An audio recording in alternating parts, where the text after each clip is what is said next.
Le hangar sentait l'huile brûlée, le métal chaud et la poussière. Des dizaines de mécaniciens expérimentés entouraient un énorme moteur industriel posé au centre de l'atelier, un moteur si puissant qu'il faisait tourner toute l'usine. Pourtant, ce jour-là, il restait désespérément silencieux. Au fond du hangar, un homme riche observait la scène avec impatience. Costume impeccable, montre en or scintillante, regard froid. C'était le millionnaire Karim El Haddad, propriétaire de l'usine et d'un projet industriel valant plusieurs millions d'euros. Si ce moteur ne redémarrait pas avant la fin de la journée, tout s'effondrerait. Contrats annulés, investisseurs furieux, pertes colossales. Les ingénieurs secouaient la tête. Impossible, murmura l'un d'eux. On a tout essayé. Karim tapa nerveusement du pied. Vous êtes payé une fortune pour réparer un simple moteur, cria-t-il. Un silence lourd tomba sur l'atelier. C'est alors qu'une petite voix se fit entendre près de la porte. Moi, je peux le réparer. Les hommes se retournèrent. Près de l'entrée se tenait un garçon d'environ 13 ans. Vêtements simples, mains légèrement couvertes de graisse, regard calme et déterminé. Certains mécaniciens éclatèrent de rire. « Tu plaisantes, petit ?» Le millionnaire leva un sourcil amusé. « Toi, réparer ce moteur géant ?» Le garçon ne recula pas. « Oui, monsieur, je sais ce qui ne va pas. » Un murmure parcourut la pièce. Karim croisa les bras, amusé. « Très bien, divertissons-nous un peu. Dis-moi, petit génie, comment tu comptes réparer une machine que mes ingénieurs diplômés n'arrivent pas à comprendre ?» Le garçon s'approcha lentement du moteur. Ses yeux observaient chaque pièce avec une attention presque étrange, comme s'il lisait un livre ouvert. Il posa doucement la main sur le métal froid. Ce moteur ne veut pas démarrer, parce que personne n'écoute ce qu'il dit. Les mécaniciens échangèrent des regards moqueurs. Karim éclata de rire. Magnifique! Maintenant les moteurs parlent. Mais le garçon ne réagit pas aux moqueries. Il s'accroupit près du bloc principal, regarda un petit compartiment que personne ne semblait avoir remarqué. Puis il murmura. « Si je me trompe, je partirai tout de suite. » Le millionnaire fit un geste théâtral. « Vas-y, amuse-nous. » Le garçon prit une clé à molette posée sur l'établi. Ses doigts tremblaient légèrement, mais ses yeux, eux, étaient sûrs. Avant de continuer cette histoire incroyable, prenez une seconde pour aimer la vidéo et vous abonner à la chaîne si vous aimez les histoires pleines de mystères et de rebondissements. Le garçon dévissa lentement une petite plaque métallique cachée derrière le moteur. Et soudain, son visage changea. Il venait de voir quelque chose que personne d'autre n'avait remarqué. Hurlant de peur, le silence dans le hangar devint presque oppressant. Le garçon resta accroupi devant le moteur, les yeux fixés sur l'intérieur du compartiment qu'il venait d'ouvrir. Pendant quelques secondes, il ne bougea pas, comme si son esprit assemblait lentement les pièces d'un puzzle invisible. Derrière lui, les mécaniciens commençaient déjà à murmurer. « Qu'est-ce qu'il regarde comme ça ?» Il fait semblant. On perd du temps. Karim El Haddad, lui, observait la scène avec un sourire moqueur. Il s'était adossé contre une table en croisant les bras. « Alors, petit expert ?» demanda-t-il avec ironie. « Tu as déjà réparé des moteurs de 50 tonnes dans ta vie ?» Le garçon se releva lentement. Ses doigts tenaient une petite pièce métallique, presque invisible, couverte d'huile. « Cette pièce ?» dit-il calmement. Un ingénieur s'approcha et regarda. « C'est juste une bague de fixation. » Le garçon secoua la tête. « Non, elle n'est pas à sa place. » Un rire éclata dans l'atelier. « Tu veux dire que tous nos ingénieurs ont fait une erreur et que toi, un enfant, tu l'as trouvé ?» Le garçon ne répondit pas tout de suite. Il regarda le moteur, puis la pièce dans sa main. Quelqu'un l'a déplacée. Cette phrase fit légèrement changer l'expression de Karim. « Déplacée ?» répéta-t-il. « Oui, elle bloque le système de pression interne. C'est pour ça que le moteur refuse de démarrer. » Un mécanicien fronça les sourcils. « Attends, ça voudrait dire que, impossible, coupa un autre. Personne ne toucherait à ce moteur sans autorisation. » Mais le garçon continua d'examiner l'intérieur du compartiment. Il passa sa main le long d'un câble, puis d'un petit conduit d'huile. Ses gestes étaient étonnamment précis pour son âge. Karim s'approcha un peu plus près maintenant, moins amusé qu'au début. « Comment tu sais tout ça ?» Le garçon haussa légèrement les épaules. « Mon père réparait des moteurs. Des très grands. J'ai appris en regardant. » Un mécanicien chuchota. « Ce moteur est un modèle unique. Même certains ingénieurs n'osent pas y toucher. » Le garçon ignora les murmures. Il plaça doucement la petite bague dans sa poche. Puis il pointa une autre zone du moteur. Le vrai problème est là. Tous les regards suivirent son doigt. Une minuscule valve, presque cachée derrière un faisceau de câbles. L'un des ingénieurs se pencha. « Attendez !» Il prit une lampe et éclaira l'endroit. Son visage pâlit légèrement. « Ce n'est pas possible. » Karim fronça les sourcils. « Quoi ?» L'ingénieur avala sa salive. « Cette valve, elle a été desserrée volontairement. » Un murmure inquiet parcourut l'atelier. Le garçon regarda le millionnaire droit dans les yeux. « Quelqu'un a saboté votre moteur. » Le sourire de Karim disparut. Dans le hangar, la tension monta brusquement. Mais ce que le garçon allait découvrir quelques secondes plus tard allait rendre la situation encore bien plus étrange. Hurlant de peur, un silence lourd tomba sur tout le hangar. Les mécaniciens cessèrent de parler. Même les machines autour semblaient soudain immobiles. Les mots du garçon flottaient encore dans l'air. « Quelqu'un a saboté votre moteur. » Karim El Haddad plissa lentement les yeux. Son regard passa du garçon aux ingénieurs, puis au moteur gigantesque. « Saboté ?» répéta-t-il d'une voix basse. L'ingénieur qui tenait la lampe inspecta encore la petite valve. Ses mains tremblaient légèrement. « Monsieur, il a raison. » Un murmure inquiet parcourut l'atelier. « Regardez !» continua l'ingénieur en éclairant le filetage. « Les marques sont récentes. Quelqu'un l'a desserré avec un outil. » Un autre mécanicien s'approcha. « Mais pourquoi quelqu'un ferait ça ?» Le garçon, lui, ne semblait pas surpris. Il observait l'intérieur du moteur avec la même concentration étrange. Karim fit quelques pas lents autour de la machine. « Personne n'entre ici sans autorisation, » dit-il froidement. « Les caméras surveillent tout. » Le garçon leva légèrement la tête. « Pas tout. » Karim s'arrêta net. « Comment ça ?» Le garçon s'agenouilla de nouveau près du moteur et passa la main derrière une plaque métallique. Il tapota doucement la surface. Cette plaque a été ouverte récemment. Un mécanicien protesta immédiatement. « Impossible. On l'a vérifié ce matin. » Le garçon secoua la tête. « Regardez les traces d'huile. » L'ingénieur approcha la lampe. Et soudain son visage se figea. « Mon Dieu !» Karim se pencha brusquement. « Quoi encore ?» L'ingénieur montra une fine empreinte sur le métal. Une trace de gant, encore brillante. Quelqu'un a travaillé ici après notre inspection. Les murmures devinrent plus forts. « C'est impossible. Les portes étaient verrouillées. Personne n'est entré. » Karim serra les mâchoires. « Vérifiez les caméras immédiatement. » Un assistant sortit son téléphone et courut vers le bureau de contrôle. Pendant ce temps, le garçon continuait d'examiner le moteur comme s'il ignorait complètement la tension qui montait. Il tira doucement un petit câble caché derrière les conduits. Puis un autre. Ses yeux s'écarquillèrent légèrement. Ce n'est pas seulement la valve. Karim se tourna vers lui. « Qu'est-ce que tu veux dire ?» Le garçon sortit lentement un petit morceau de fil métallique coupé. Très proprement coupé. Il le leva à la lumière. Ce câble contrôle le système de sécurité du moteur. Un ingénieur blêmit. « Si ce câble est coupé, le moteur peut exploser au démarrage, » termina le garçon calmement. Plusieurs mécaniciens reculèrent instinctivement. Karim resta immobile. Son projet valait des millions, et quelqu'un venait peut-être de transformer la machine en bombe. Le garçon regarda autour de lui, comme s'il cherchait quelque chose. Puis son regard s'arrêta soudain sur quelqu'un dans l'atelier, et pour la première fois depuis le début, son visage devint inquiet, hurlant de peur. Le regard du garçon resta figé dans une direction précise. Au fond du hangar, près d'une pile de caisses métalliques, un homme observait la scène en silence.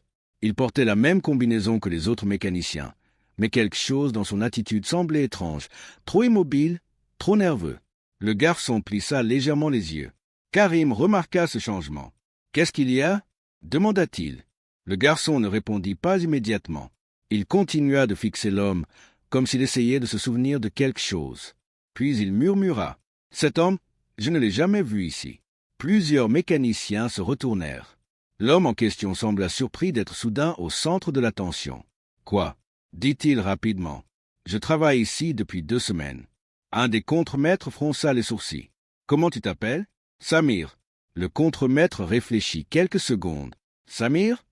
Il regarda les autres. Personne ne répondit. Le garçon, lui, continuait d'observer chaque détail. La posture de l'homme, ses mains, ses chaussures couvertes d'une fine poussière noire. Puis il dit calmement. « Ses gants. » Karim tourna la tête. « Quoi ? Ces gants ? Ils sont propres ?» Un mécanicien regarda. C'était vrai. Dans un atelier rempli d'huile et de graisse, les gants de cet homme semblaient presque neufs. L'homme se défendit aussitôt. « Je viens juste d'arriver pour mon service. » Mais le garçon secoua doucement la tête. « Non. » Il s'approcha de quelques pas. Si vous veniez d'arriver, il y aurait de la poussière de la porte principale sur vos chaussures. Tous les regards descendirent vers les bottes de l'homme. Pas de poussière grise, seulement cette fine poudre noire. Le garçon pointa le sol près du moteur. Cette poussière vient de l'intérieur du compartiment. Le visage de l'homme se crispa. Karim sentit la tension grimper. « Tu es en train d'accuser cet homme de sabotage ?» Le garçon répondit d'une voix calme. « Non. » Il regarda l'homme droit dans les yeux. « Je dis juste qu'il était près du moteur. » Le silence se fit lourd. Le contremaître s'approcha de l'homme. « Montre tes mains. » L'homme hésita. Juste une seconde. Mais cette seconde suffit. Karim plissa les yeux. « Montre-les. » Lentement, l'homme retira ses gants. Ses doigts étaient tachés d'une fine trace d'huile, mais aussi d'une petite coupure récente. Le garçon murmura. La plaque métallique est tranchante. Les murmures devinrent agités. L'homme fit un pas en arrière. « Vous délirez tous. » Puis, soudain, il se retourna brusquement et courut vers la sortie du hangar. Plusieurs mécaniciens crièrent. « Hé, attrapez-le !» Mais au même moment, le garçon regarda le moteur et son visage pâlit. « Attendez !» Karim se tourna vers lui. « Quoi encore ?» Le garçon pointa une lumière rouge qui venait de s'allumer sur le panneau du moteur. Une lumière que personne n'avait remarquée. Et il murmura, la voix tendue. Il n'a pas seulement saboté le moteur. La machine émit soudain un bruit métallique inquiétant. Hurlant de peur. Un cliquetis métallique résonna dans le hangar. Tout le monde se figea. Le gigantesque moteur, qui était resté immobile pendant des heures, venait de produire un bruit sec, profond, presque menaçant. La petite lumière rouge clignotait maintenant plus vite sur le panneau de contrôle. Karim sentit une tension glaciale lui traverser le dos. « Qu'est-ce que c'est ?» demanda-t-il brusquement. Le garçon ne répondit pas tout de suite. Il fixait le tableau de contrôle avec une concentration intense, comme s'il essayait de comprendre une langue que personne d'autre ne pouvait lire. Le moteur fit un second bruit. Clang. Un mécanicien recula instinctivement. « On n'a rien activé !» cria quelqu'un. L'ingénieur qui tenait la lampe observa les indicateurs. Son visage devint livide. « Monsieur, la pression interne monte. » Karim tourna la tête brusquement. « Comment ça? Elle monte ?» Le moteur est éteint. Justement, le garçon se leva d'un bond. Il a activé le système secondaire. Tous les regards se tournèrent vers lui. « Le quoi ?» demanda Karim. Le garçon s'approcha rapidement du panneau. Ce moteur possède un système automatique qui maintient la pression pour le redémarrage rapide. Il montra l'écran. Les chiffres grimpaient lentement. Si la valve reste desserrée, la pression va s'accumuler. L'ingénieur comprit immédiatement. Et quand on tentera de démarrer, le garçon termina la phrase calmement. Le moteur explosera. Un frisson parcourut tout le hangar. Un mécanicien murmura. Mais personne ne va essayer de le démarrer. Le garçon secoua la tête. Le système automatique va le faire tout seul. Karim sentit son cœur accélérer. Combien de temps? Le garçon regarda les chiffres. Ses yeux se plissèrent. Peut-être 10 minutes. Le hangar explosa soudain de panique. Coupez l'alimentation. Arrêtez le système. Éloignez-vous. Les ingénieurs se précipitèrent vers les commandes, appuyant sur plusieurs boutons. Mais rien ne se passait. L'écran restait actif. Les chiffres continuaient de grimper. Le système est verrouillé. Cria l'un d'eux. Karim frappa la console. Débranchez tout. Un mécanicien secoua la tête. Paniqué. Si on coupe brutalement l'énergie, la pression va se libérer d'un coup. Le garçon regardait toujours le moteur. Calme. Étrangement calme. Puis il murmura. Il n'y a qu'une seule solution. Karim se tourna vers lui. Laquelle? Le garçon inspira profondément. Quelqu'un doit entrer dans le compartiment principal et refermer la valve manuellement avant que la pression n'atteigne le seuil critique. Les mécaniciens se regardèrent. Le compartiment était étroit, brûlant et rempli de conduits sous pression. Un ingénieur secoua la tête. « C'est trop dangereux, personne ne peut y entrer maintenant. » Le garçon regarda l'ouverture sombre du moteur. Puis il dit simplement « Moi, je peux. » Plusieurs personnes crièrent immédiatement. « Non, tu es fou. C'est impossible. » Mais le garçon s'avança déjà vers l'ouverture métallique. Karim attrapa son bras. « Tu n'as que 13 ans. » Le garçon leva les yeux vers lui. Justement, il montra l'espace étroit entre les conduits. « Je suis le seul assez petit pour passer. » La lumière rouge clignota encore plus vite. Les chiffres montaient dangereusement. Et à cet instant précis, le moteur émit un grondement bien plus violent que les précédents. Hurlant de peur, Le grondement résonna dans tout le hangar comme un tonnerre enfermé dans une cage de métal. Les mécaniciens reculèrent instinctivement. Certains coururent vers la sortie, d'autres restèrent figés, incapables de décider quoi faire. La lumière rouge clignotait maintenant frénétiquement. Karim regarda l'écran. La pression continuait de monter. 8 minutes, murmura l'ingénieur. Le garçon était déjà devant l'ouverture du compartiment. Une chaleur lourde s'en échappait, accompagnée d'un sifflement inquiétant. Karim attrapa son épaule. « Attends !» Le garçon se tourna vers lui. Pour la première fois, Karim observa vraiment son visage. Il n'y avait ni arrogance, ni peur visible, seulement une concentration calme. « Si tu entres là-dedans, dit Karim d'une voix plus grave, tu pourrais ne pas ressortir. » Le garçon haussa légèrement les épaules. « Si personne n'y va, tout explosera. » Personne ne trouva de réponse à cela. L'ingénieur cria depuis la console. 7 minutes. Le garçon s'agenouilla et passa la tête dans l'ouverture sombre du moteur. La vapeur chaude lui frappa le visage. Il observa rapidement l'intérieur. Des tuyaux, des conduits, des câbles, un véritable labyrinthe mécanique. Mais ses yeux cherchaient une seule chose. La valve. Karim demanda. « Tu la vois ?» Le garçon plissa les yeux. « Pas encore, elle est plus loin. » Un mécanicien protesta. « C'est impossible d'aller jusque-là. Même un adulte aurait du mal. » Le garçon ne répondit pas. Il retira sa veste et la posa au sol. Puis il prit une petite clé plate dans la boîte à outils. Karim remarqua que ses mains tremblaient légèrement maintenant. « Comment tu t'appelles » demanda soudain le millionnaire. Le garçon hésita une seconde. « Yacine. » Karim hocha la tête. « Yacine, si tu réussis ça, tu sauveras toute mon usine. » Le garçon esquissa un petit sourire. « Je veux juste sauver le moteur. » L'ingénieur cria encore. 6 minutes. Le bruit à l'intérieur du moteur devenait plus fort, comme si la machine respirait difficilement. Yacine prit une profonde inspiration. Puis il glissa lentement son corps dans le compartiment. Les conduits raclèrent légèrement ses épaules pendant qu'il avançait. Karim se pencha vers l'ouverture. « Yacine, tu passes ?» La voix du garçon résonna faiblement depuis l'intérieur. « Oui, mais c'est très chaud. » Il continua de ramper entre les tuyaux. Chaque mouvement était difficile. La vapeur brûlante remplissait l'espace. Mais soudain sa voix retentit. « Je vois la valve. » Un souffle d'espoir parcourut le hangar. Karim cria. « Tu peux la fermer ?» Silence pendant 2 longues secondes. Puis la voix de Yacine répondit, beaucoup plus tendue. « Attendez !» Le millionnaire sentit son estomac se serrer. « Quoi ?»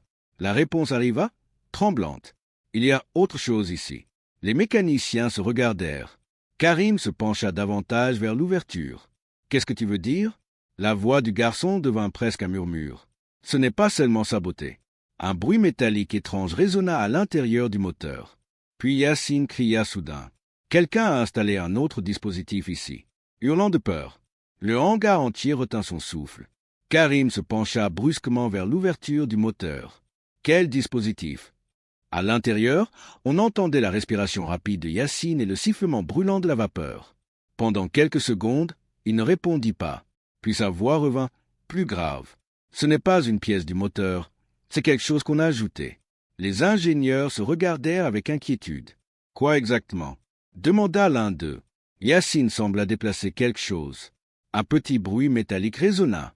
C'est une boîte fixée au conduit principal. Karim sentit un froid glacial lui traverser la poitrine. Une boîte? Oui, avec des fils. Le silence dans le hangar devint brutal. L'ingénieur près du panneau pâlit. Des fils? Yacine continua d'observer. Il y a un petit écran et un minuteur. Les mécaniciens échangèrent des regards horrifiés. Karim murmura. Un minuteur? Yacine inspira profondément. Je crois que c'est une bombe. Plusieurs personnes crièrent aussitôt. Sortez-le de là. Éloignez-vous du moteur. Tout le monde dehors. Mais Yacine cria depuis l'intérieur. Non. Tout le monde s'arrêta. Si je sors maintenant, le moteur explosera quand même. Karim serra les dents. Qu'est-ce que dit le minuteur? Quelques secondes passèrent. On entendait seulement le grondement du moteur. Puis la voix du garçon revint. 4 minutes. Un mécanicien lâcha un juron. On doit évacuer. Plusieurs hommes commencèrent à courir vers les sorties. Mais Karim resta immobile devant le moteur. Yacine, écoute-moi. Oui? Tu peux désactiver la bombe? Le garçon observa l'objet. Je ne sais pas encore. Essaie. À l'intérieur, Yacine passa sa main le long des fils. Rouge, noir, jaune. Puis il murmura. Celui qui a fait ça savait ce qu'il faisait. L'ingénieur cria depuis le panneau. La pression continue de monter. Les chiffres étaient maintenant proches de la zone critique. Karim cria. 3 minutes. La voix de Yacine trembla légèrement. Si je coupe le mauvais fil, ça explosera tout de suite. Le millionnaire ferma les yeux une seconde. Tout son projet, toute son usine et la vie de ce garçon dépendaient d'une décision. Yacine, tu dois choisir. Silence. Puis Yacine dit quelque chose d'étrange. Attendez, il y a un symbole sur la boîte. Karim fronça les sourcils. Quel symbole? La réponse du garçon fit frissonner tout le monde. C'est le logo d'une autre entreprise. Les ingénieurs se penchèrent. Laquelle? Yacine lut lentement ce qui était gravé. Orion Dynamics. Le visage de Karim devint soudain blanc. Un mécanicien murmura. Mais c'est votre principal concurrent. Le minuteur continuait de descendre. 2h18, 2h17, 2h16. Karim regarda l'ouverture du moteur et cria. Yacine, coupe le fil rouge. Mais à l'intérieur, le garçon venait de remarquer quelque chose de terrifiant. Et sa voix résonna soudain, paniqué. Attendez, il y a 2 fils rouges. Hurlant de peur. Le minuteur continuait de descendre. 2h05, 2h04, 2h03. Dans le hangar, plus personne ne bougeait. Même ceux qui s'étaient dirigés vers les sorties s'étaient arrêtés, figés par la peur. Karim sentit son cœur battre violemment dans sa poitrine. 2 fils rouges? La voix de Yacine résonna faiblement depuis l'intérieur du moteur. Oui, ils se ressemblent exactement. Un mécanicien murmura. C'est un piège? L'ingénieur hocha la tête, le visage tendu. Dans ce genre de dispositif, un fil rouge peut désactiver et l'autre peut déclencher l'explosion. Le minuteur continua. 1h52, 1h51. Karim passa une main sur son front. Yacine, regarde bien. Le garçon respirait plus vite maintenant. La chaleur dans le compartiment était presque insupportable. La vapeur brûlante piquait ses yeux, et le moteur vibrait sous lui comme une bête prête à rugir. Il rapprocha son visage du dispositif. Il y a des inscriptions, très petites. Lis-les, cria Karim. Yacine essuya la sueur qui coulait sur son front. Sur le premier fil rouge, il y a une lettre. Laquelle? Ah! Les ingénieurs échangeaient un regard. Et l'autre? Demanda Karim. Yacine se pencha davantage. Le minuteur affichait maintenant. 1h32. Sur le second, il y AB. Un mécanicien souffla nerveusement. Génial. A ou B? Karim ferma les yeux une seconde, essayant de réfléchir. Mais Yacine murmura soudain. Attendez. Quoi? Il y a aussi un petit capteur attaché au dispositif. L'ingénieur se crispa. Un capteur? Oui, relié à la pression du moteur. Le visage de l'ingénieur devint encore plus pâle. Monsieur, c'est pire que ce qu'on pensait. Karim se tourna vers lui. Explique. Si la pression atteint le seuil critique, la bombe explosera même si le minuteur n'arrive pas à 0. Les chiffres continuaient de grimper sur le panneau. Pression, 89%. Karim regarda l'écran. Combien de temps avant le seuil? L'ingénieur avala sa salive. Peut-être 1 minute. Dans le moteur, Yacine sentit la machine vibrer de plus en plus fort. Il murmura. Je peux fermer la valve maintenant, mais je dois lâcher la bombe pendant quelques secondes. Karim comprit immédiatement.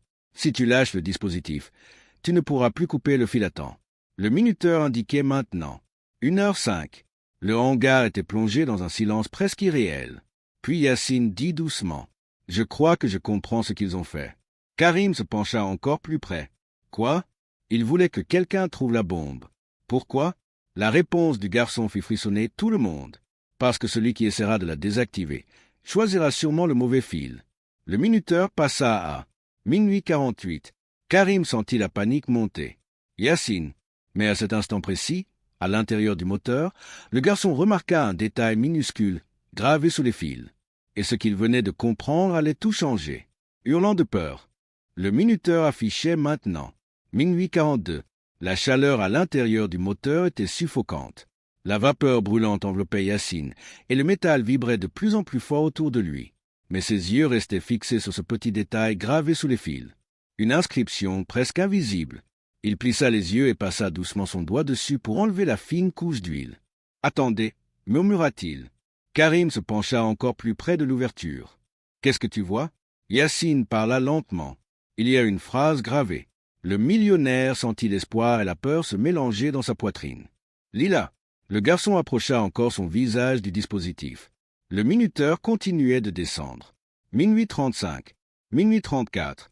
C'est écrit? Pressure first? L'ingénieur comprit immédiatement. Ses yeux s'agrandirent. Mon Dieu! Karim se tourna vers lui. Qu'est-ce que ça veut dire? Ça veut dire qu'ils ont prévu que quelqu'un essaierait de couper les fils en premier. Le moteur vibra violemment. La pression atteignait maintenant 95%. Yacine murmura. Ils veulent que je ferme la valve avant de toucher au fil. Karim cria aussitôt. Alors fais-le. Mais l'ingénieur intervint, paniqué. Non. Si la bombe est reliée à la pression, fermer la valve peut aussi déclencher le capteur. Le hangar plongea dans un chaos de voix. Il faut couper les fils. Non, fermez la valve. Il n'y a plus de temps. Le minuteur indiquait. Minuit 24.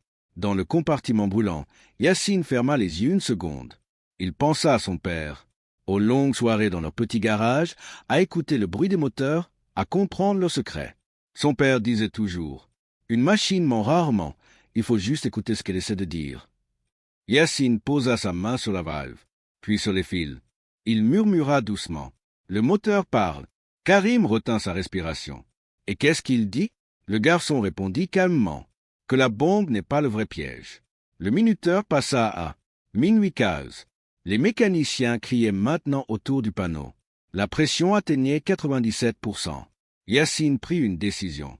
Il lâcha lentement le dispositif et attrapa la valve avec sa clé. Karim cria. Yacine. Le garçon força sur la valve brûlante. Le métal résista. Puis soudain, clac, la valve se referma. La pression chuta brusquement. Mais au même instant, le minuteur de la bombe passa à minuit 5. Et un petit bip aigu retentit dans le moteur. Hurlant de peur, le bip résonna dans tout le moteur. Minuit 4. Dans le hangar, plusieurs mécaniciens fermèrent les yeux. Certains reculèrent encore vers les sorties. L'ingénieur près du panneau cria quelque chose, mais le bruit du moteur couvrit sa voix. Karim, lui, resta figé devant l'ouverture sombre. Yacine, sors de là. À l'intérieur, la vapeur brûlante entourait toujours le garçon. Mais quelque chose venait de changer. La pression du moteur, qui avait atteint presque le seuil critique, chutait rapidement. 97%, 83%, 61%. Yacine regarda le minuteur. Minuit 3. Puis il observa les fils. Et soudain, il comprit. Un détail que personne n'avait remarqué. Il murmura presque pour lui-même. La bombe n'était jamais censée exploser. Minuit 2. Le dispositif émit un dernier bip. Mais au lieu d'une explosion, le minuteur s'arrêta. Minuit 1. Puis l'écran s'éteignit. Silence.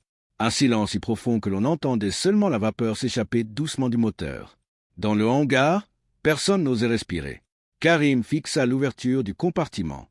Yacine, une seconde passa. Puis une main sortit lentement de l'intérieur. Le garçon rampa hors du moteur, le visage couvert de sueur et de graisse, mais vivant. Un souffle collectif traversa l'atelier. Les mécaniciens se regardèrent, incrédules. Il a fait, murmura quelqu'un. Karim s'approcha rapidement. Qu'est-ce qui se passait? Yacine se releva doucement.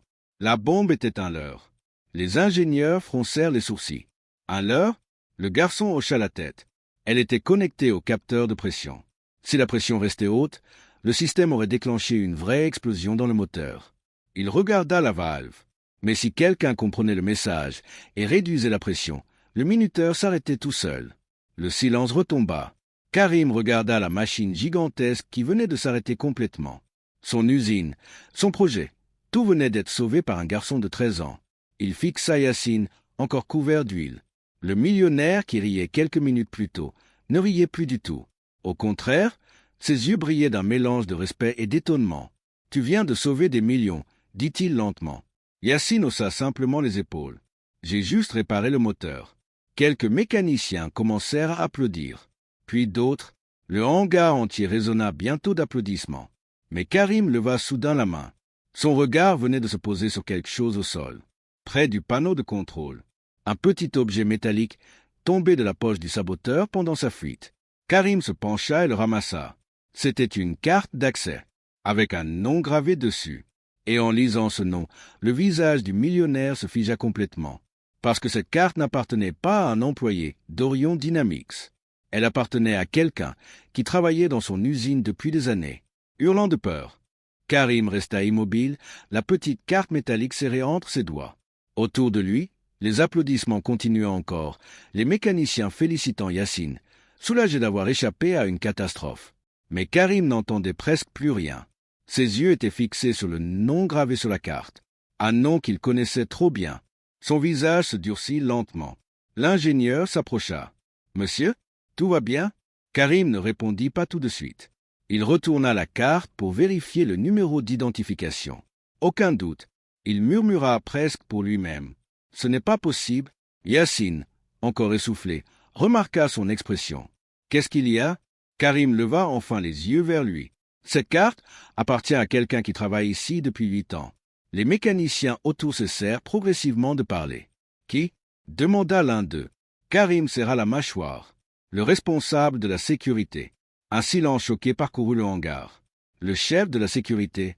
Mais c'est lui qui contrôle les caméras. » L'ingénieur blêmit. Ça voudrait dire qu'il pouvait entrer dans l'atelier sans être vu. Karim hocha lentement la tête. Tout commençait à prendre un sens. Les caméras n'avaient rien montré. Les portes étaient restées verrouillées. Quelqu'un avec un accès total avait manipulé le système. Yacine regarda la carte. Le saboteur qui accourut, ce n'était peut-être pas le vrai responsable. Karim tourna brusquement la tête vers lui. « Qu'est-ce que tu veux dire ?» Le garçon réfléchit quelques secondes. Il avait l'air nerveux, mais aussi surpris quand on l'a accusé. Les mécaniciens se regardèrent. « C'est vrai ?» murmura l'un d'eux. Karim sentit un frisson lui parcourir le dos. « Tu penses qu'il travaillait pour quelqu'un d'autre ?» Yacine hocha légèrement la tête. Peut-être qu'on lui a demandé de toucher au moteur sans lui dire toute la vérité. Le millionnaire observa encore la carte. Le nom gravé brillait sous la lumière du hangar. Un nom qui, pendant des années, avait représenté la confiance. Mais quelque chose d'autre troublait Karim. Quelque chose que personne n'avait encore remarqué. Il leva lentement la carte à la lumière. « Attendez !» Les ingénieurs se rapprochèrent. Karim pointa une petite marque près du bord. « Cette carte a été copiée. »« Copiée ?» répéta l'ingénieur. Karim hocha la tête. « Regardez ce micro-trou ici. C'est une perforation utilisée pour cloner les accès électroniques. » Les mécaniciens échangèrent des regards inquiets. Donc quelqu'un a utilisé l'identité du chef de la sécurité? Karim murmura. Ou quelqu'un veut qu'on pense que c'est lui. Yacine observa la carte quelques secondes. Puis son regard glissa vers le panneau de contrôle du moteur. Ses yeux se plissèrent. « Monsieur ?» Karim leva les yeux. « Oui ?» Le garçon pointa l'écran du système. Un nouveau message venait d'apparaître. Un message que personne n'avait encore remarqué. Karim se pencha pour lire. Et son cœur se serra instantanément. Parce que le message affiché n'était pas une alerte technique. C'était une phrase qui semblait avoir été écrite par la personne derrière le sabotage. Et cette phrase disait simplement « Le moteur n'était que le début ». Le silence retomba dans le hangar comme une chape de plomb. Tous les regards restaient fixés sur l'écran où la phrase brillait encore. Le moteur n'était que le début. Karim sentit un frisson lui parcourir l'échine. Quelqu'un avait planifié tout cela. Quelqu'un qui voulait non seulement détruire son projet, mais semer la peur. Vérifier tout le système. Ordonna-t-il immédiatement. Les ingénieurs se précipitèrent vers les consoles. Les mécaniciens inspectèrent les machines voisines, les conduits, les armoires électriques. Pendant quelques minutes, le hangar se remplit du bruit des claviers, des outils et des respirations tendues. Puis l'ingénieur principal leva soudain la tête. « Monsieur, je crois que j'ai trouvé. » Karim s'approcha. « Quoi ?» L'ingénieur pointa l'écran. Quelqu'un a essayé d'activer une seconde commande automatique, mais elle s'est arrêtée au moment où la pression du moteur est retombée. Karim fronça les sourcils. Donc le plan entier dépendait de l'explosion du moteur. Sans cette explosion, tout le reste s'est bloqué. Un long souffle de soulagement parcourut l'atelier. Le sabotage avait échoué. Karim resta silencieux quelques secondes, puis il se tourna vers Yacine. Le garçon était assis sur une caisse métallique, encore fatigué, les mains noircies par la graisse. Le millionnaire s'approcha lentement. Quelques heures plus tôt, il riait de cet enfant. Maintenant, toute son usine existait encore grâce à lui. Karim tendit la main vers le garçon. « Yacine, aujourd'hui tu n'as pas seulement réparé un moteur. Le hangar entier écoutait. Tu as sauvé des centaines d'emplois et un projet qui devait changer toute cette ville. Yacine baissa modestement les yeux. « J'ai juste fait ce que mon père m'a appris. » Karim sourit légèrement. « Alors ton père est un grand maître. » Il se tourna vers tous les mécaniciens. « À partir d'aujourd'hui, Yacine sera toujours le bienvenu dans cette usine. » Les hommes applaudirent de nouveau, mais cette fois les applaudissements étaient plus forts, plus sincères. Karim posa ensuite une main sur l'épaule du garçon. « Et quand tu voudras apprendre, les portes de mon entreprise seront ouvertes pour toi. » Les yeux de Yacine brillèrent légèrement.